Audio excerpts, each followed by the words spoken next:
Hello बच्चों, I am Amit Bijarnia, your physics teacher at competition. काफ़ी दिनों से बच्चे जो भी कम्युनिकेशन के अलग अलग चैनल्स हैं, चाहे वो मेल हो, चाहे व्हाट्सएप हो, चाहे टेलीग्राम हो, चाहे कोरा हो, चाहे इंस्टाग्राम हो, चाहे इवन फेसबुक हो, सब में ही बच्चे बार बार ये पूछ रहे थे कि सर आपके अगले बैचेस कब स्टार्ट होंगे, 11th 12th और 13th के। तो चलिए मैं एक बार आपको क्लास 11th और क्लास 12th के जो नेक्स्ट बैचेस हैं उनको इंट्रोड्यूस कर रहा हूँ। क्लास 13th का जो बैच होगा वो एग्जैक्टली एक वीक बाद स्टार्ट होगा, उसकी इन्फॉर्मेशन भी आपको दे दी जाएंगी। तो चलिए पहले स्टार्ट करता हूँ क्लास 12th का जो बैच है, मतलब जो जेई 2022 देंगे उन बच्चों की बात करते हैं। बैच का नाम है प्रखर 4। प्रखर 1 2 3 पहले से स्टार्ट हो चुके हैं, ये प्रखर 4th है। ये क्लास 12th वाले बच्चों के लिए जिनको जेई 2022 देनी है। बैच की जो स्टार्टिंग डेट है 27 ऑफ मई है। 27 ऑफ मई से लेकर of course IIT JEE advance 2022 तक ये कोर्स चलेगा। सिलेबस जो कंप्लीट होगा वो दिसंबर तक ही हो जाएगा। क्लास 12th का जो सारा का सारा सिलेबस है वो दिसंबर तक कंप्लीट हो जाएगा। उसके बाद का जो समय है वो रिवीजन के लिए, जैसे हम लास्ट लैब बोलते हैं, रिवीजन के लिए होगा। शीट्स और DUPs मेंस और एडवांस की अलग अलग मिलती हैं, उसके बाद एक्स्ट्रा DUPs मिलती हैं, उनके डिस्कशन के लिए बहुत सारी टेस्ट सीरीज चलती रहती है लगातार, उसके लिए तो बहुत सारा जो रिवीजन और टेस्टिंग है उसके लिए अलग से बेटा दिसंबर से लेकर आपका IIT JEE एडवांस तक वो सारे प्रोग्राम लगातार चलते रहेंगे। तो आप मान सकते हो कि कोर्स जो होगा वो IIT JEE एडवांस 2022 तक चलेगा, इवन आपके काउंसलिंग तक चलेगा, ठीक है।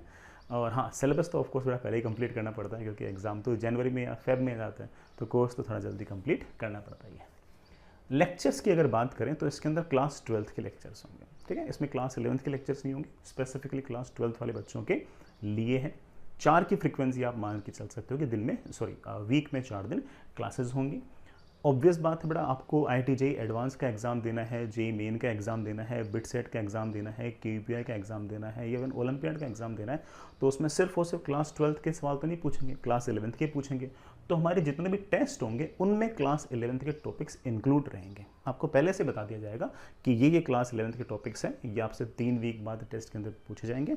तो आपने जो भी क्लास 11th के अंदर पढ़ाई कर रखी है उसके बेसिस पे आप उनको रिवाइज करते रहना, और 3 वीक बाद जब भी एग्जाम आए, जब भी टेस्ट आए, तो उस हिसाब से अपना एग्जाम देते रहना, ठीक है। ये बात मेरे ख्याल से आप लोगों को क्लियर होगी कि टेस्ट जो होगा उसमें 11th और 12th दोनों पूछेंगे। ऐसा नहीं कि उसमें सिर्फ और सिर्फ 12th पूछेंगे। अरे भाई JEE में तो 11th 12th दोनों आएंगे ना, तो बच्चा रिवाइज कैसे करेगा? रिवाइज तो टेस्ट आएगा तभी करेगा। तो टेस्ट में 11th और 12th दोनों होंगे यार, ठीक है। पढ़ाएं भले 12th, भाई 12th में तो 12th ही पढ़ाएंगे यार, लेकिन एग्जाम में 11th के टॉपिक्स भी आएंगे, ठीक, आने भी चाहिए। नेक्स्ट इज, मैं एक बात और क्लियर कर दूं कि इन लेक्चर्स के अंदर आपकी जो KPI की पढ़ाई है, जो बिट सेट की पढ़ाई है, जो JEE मेन, IIT एडवांस, सारे कॉम्पिटिटिव एग्जाम्स की पढ़ाई इसके अंदर इंक्लूड है। ऑफ कोर्स RMO उसमें इंक्लूड नहीं है, RMO का सिलेबस ऑफ कोर्स थोड़ा बहुत ही डिफरेंट रहता है, उसकी पढ़ाई इंक्लूड नहीं है। बाकी जो कॉमन जितने भी एग्जाम्स हैं उनकी पढ़ाई इसके अंदर इंक्लूड है। आपको बोर्ड जो CBSE बोर्ड 2022 का एग्जाम देना है, या फिर स्टेट बोर्ड 2022 का जो एग्जाम देना है, उसके भी हम एक ठीक ठाक पढ़ाई आपको करवाएंगे। खास तौर से पिछले 10 साल के अंदर जितने भी बोर्ड के एग्जाम हुए थे, उनके जितने भी फिजिक्स, केमिस्ट्री, मैथ्स और इंग्लिश के पेपर थे, वो सारे के सारे हम आपको क्लास के अंदर ही सॉल्व करवाएंगे। और वो बोर्ड के जो पेपर होंगे वो हम सॉल्व नहीं करेंगे, क्योंकि हम बड़ा ऑफ कोर्स बोर्ड के टीचर थोड़ी हैं। हमारी एक्सपर्टाइज ही नहीं है बोर्ड की कि किस तरह से आंसर्स लिखने चाहिए, कहाँ कोमा लगाना है, कहाँ फुल स्टॉप लगाना है, हमारे तो खुद के नंबर कट जाएंगे। तो जो भी बोर्ड के बढ़िया टीचर होंगे, जो अच्छे अच्छे स्कूलों के अंदर पढ़ा रहे हैं, वो टीचर आपको बोर्ड की पढ़ाई कराएंगे, है ना। वो किस तरह से आंसर्स आपको लिखने हैं, कहाँ कोमा लगाना है, कहाँ फुल स्टॉप लगाना है, कैसे डेरिवेशंस करनी है, किस किस तरह के सवाल आप एक्सपेक्ट कर सकते हो, वो बोर्ड के टीचर आपको बताएंगे। उसकी क्लासेस भी इसके अंदर इंक्लूड ही रहेगी। मैं एक बात और बोल दूँ कि स्टडी मटेरियल जो है वो आपको ऑनलाइन मिलेगा। अगर आपको ऑफलाइन स्टडी मटेरियल चाहिए तो आपको एक एक्स्ट्रा प्राइस देनी पड़ेगी। वो प्राइस बहुत ज़्यादा नहीं होगी, वो प्राइस सिर्फ और सिर्फ प्रिंटिंग प्लस जो कुरियर कॉस्ट है उसी के बराबर होगी, ठीक है। तो ऑनलाइन जो स्टडी मटेरियल जिस तरह से हम लास्ट ईयर तक देते आए थे वो तो मिलता रहेगा। कोई बच्चा कहे कि सर मुझे अपना स्क्रीन टाइम कम करना है, अगर आपको स्क्रीन टाइम कम करना है तो ऐसे केस में आपको हम हार्ड कॉपी आपके घर पहुंचा देंगे, और हार्ड कॉपी के जो प्रिंटिंग में पैसे लगते हैं प्लस जो भी कुरियर चार्जेस होते हैं वही हम आपसे चार्ज करेंगे, ठीक है। कोर्स फीस जो है दैट इज 47,500, 40% ऑफ है, that final fees comes out to be 28,500। ये बात हुई क्लास 12th का जो बैच था उसकी। क्लास 11th का जो बैच है वो भी 27 मई 2021 से स्टार्ट होगा। बैच का नाम प्रथम 3 है। प्रथम 1 एंड प्रथम 2 पहले से स्टार्ट हो चुके हैं। एक प्रथम स्टार तो काफ़ी पहले स्टार्ट हो चुका है। जो बच्चे बहुत ही शार्प थे, जो 10th क्लास से जिनको पहले से आइडिया था कि मुझे IIT JEE वगैरह करनी है, तो प्रथम स्टार में सबसे पहले आ चुके हैं। ठीक है, बैच जो होगा वो 27 मई से स्टार्ट होगा। एंड डेट आप रफली मान के चल सकते हो कि जनवरी 2022 तक खत्म होगा। इसका जो भी कोर्स प्लान होगा वो आपको हम बता देंगे कि कब कैसा कैसा चलेगा। लेक्चर्स और टेस्ट ऑफ कोर्स इसमें क्लास 11th के ही होंगे, लेकिन कुछ टॉपिक्स आपको एक्स्ट्रा पढ़ाए जाएंगे कि आपको KVPI का एग्जाम भी तो देना है। इसलिए जैसे क्लास 11th का जो बच्चा होता है उसे KVPI SA का एग्जाम देना होता है, तो उसे हल्की फुल्की बायोलॉजी आनी चाहिए। अगर बायोलॉजी ना भी आए तब भी कोई ऐसा पहाड़ नहीं टूट पड़ा, क्योंकि मैथ्स वाला बच्चा तो वैसे बायोलॉजी छोड़ के जाता है। लेकिन फिर भी अगर आपने हल्की फुल्की बायोलॉजी पढ़ रखी हो तो आप 3-4 सवाल एक्स्ट्रा सही कर सकते हो। वो 3-4 सवाल एक्स्ट्रा सही करने से ऑफकोर्स आपकी रैंक तो इंप्रूव हो जाती है। तो इवन जो एक्स्ट्रा बायोलॉजी चाहिए होगी, ऑफकोर्स पूरी बायोलॉजी तो नहीं, उतनी बायोलॉजी कि मैथ्स वाला बच्चा पचा सके। ऑफकोर्स उसने मैथ्स ली इसलिए थी कि उससे बायोलॉजी से नफरत थी, तो उसे इतनी सी बायोलॉजी पढ़ा देंगे कि उसका हल्का फुल्का काम चल जाए और वो 3-4 सवाल एक्स्ट्रा सही कर पाए। ठीक है, तो वो सब चीज़ें इसके अंदर इंक्लूड रहेंगी। कोर्स फीस जो है that is 44,000, 40% will be of and the final fees will be 26,400। I hope you get the clarity. Admissions के लिए आप वेबसाइट पर जा सकते हो www.competition.com।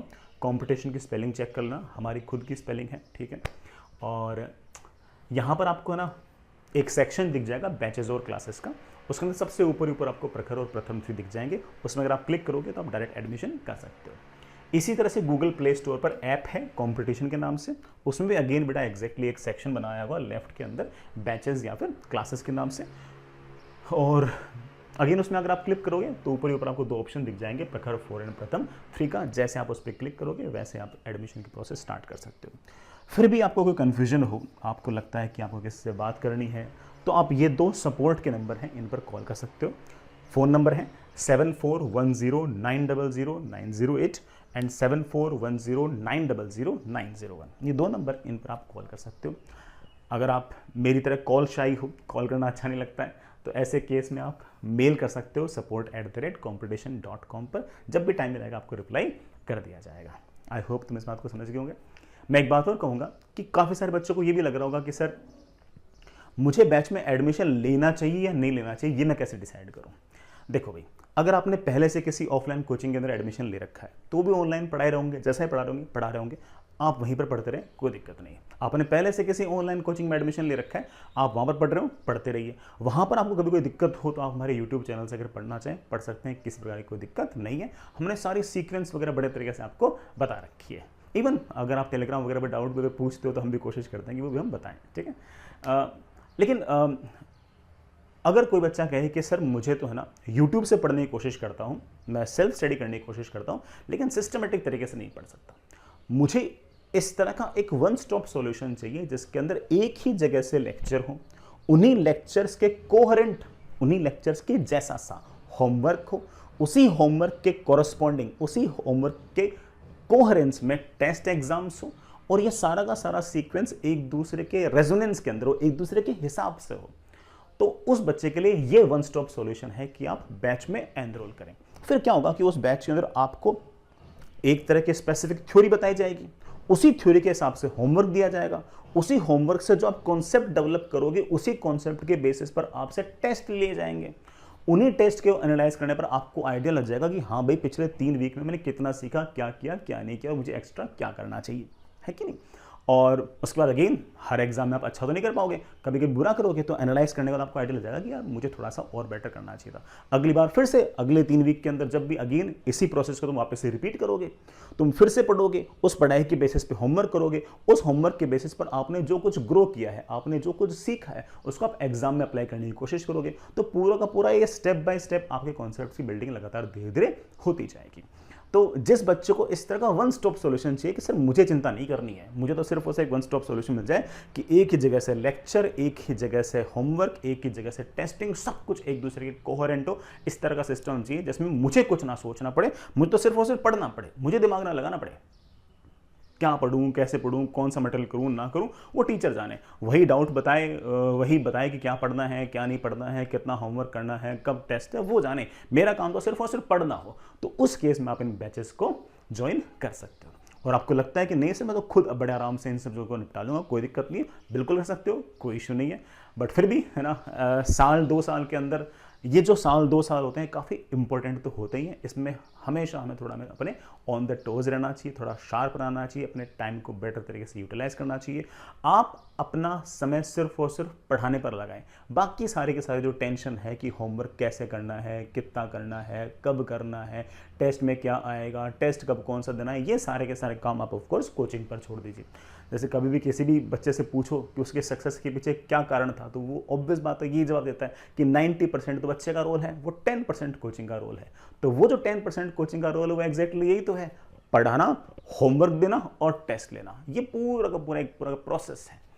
और ऑफ कोर्स ये 10% जो है इसके अंदर कोचिंग का कंट्रीब्यूशन 100% रहना चाहिए। उस 10% में हमारा कंट्रीब्यूशन 100% रहना चाहिए, तभी बच्चा अपने तरफ से अच्छा कर पाएगा। इसमें अगर हमसे कोई ऑफ कोर्स कमी होगी तो बच्चा ऑफ कोर्स उतना अच्छा नहीं कर पाता है। तो हमारी तरफ से हम ऐसा कह सकते हैं कि हम पूरे अच्छे एफर्ट लगाएंगे कि आप बहुत बढ़िया करो, बहुत अच्छा करो। बाकी 90% तो ऑफ कोर्स आपको करना है। चलिए, मैंने मेरे ख्याल से काफ़ी बोर किया आपको। चलिए, खूब स्वस्थ रहिएगा, मस्त रहिएगा, खूब अच्छे से पढ़ना। अगला आने वाला 1 साल या सवा साल काफ़ी टफ होने वाला है। कोरोना ने काफ़ी हद तक मैं बता दिया है कि आने वाला समय इतना आसान नहीं है।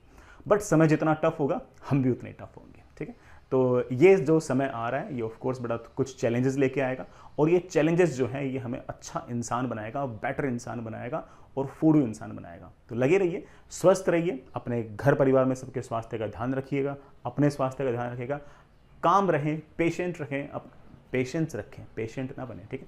पेशेंस रखें, मस्त रहें, खुश रहें, अच्छे से पढ़ाई करें, मन लगाकर पढ़ाई करें, सब बढ़िया होगा। मेरी तरफ से इतना ही। All the best.